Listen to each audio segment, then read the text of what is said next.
ज्ञान के अलख जगा के दुनिया मना में कमाना है, वही ज्ञान ला पाए बल सब लइका ला रोज स्कूल जाना है।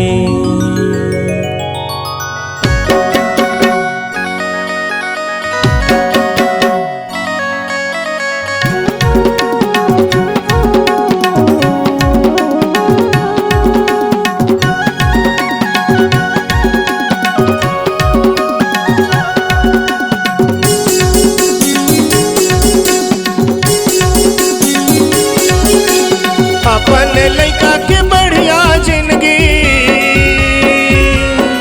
अजी, अपन लइका के बढ़िया जिंदगी गढ़े पर ये बाबा का ये दाई वो अपन नाती ला भेज पढ़े पर, ये भैया का ये दीदी वो अपन बेटा ला भेज पढ़े पर।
अपन पैर में खड़ा हो ही आगू बढ़ा ही तुरना, आगू बढ़ा ही तुरना वो दीदी, आगू बढ़ा ही तुरना। अपन पैर में खड़ा होके दीदी आगू बढ़ा ही तुरना। जिंदगी के रता कठिन हवे भारी, जिंदगी के रता कठिन हवे भारी, वो रता मैं आगू बढ़े बर।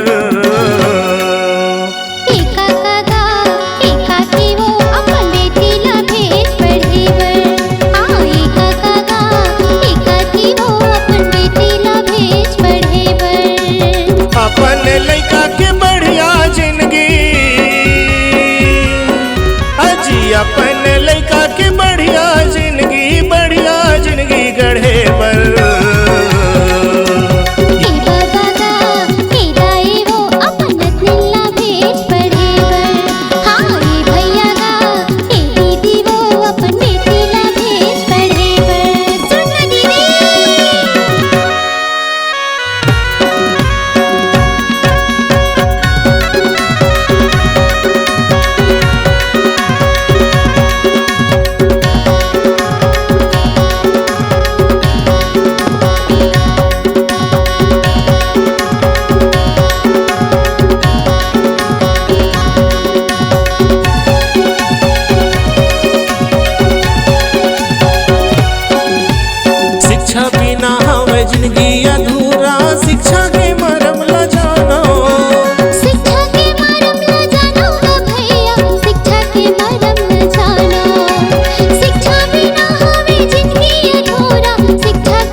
ये जिंदगी माँ अंधियारी है भारी, वो जिंदगी लय जोर करे बर।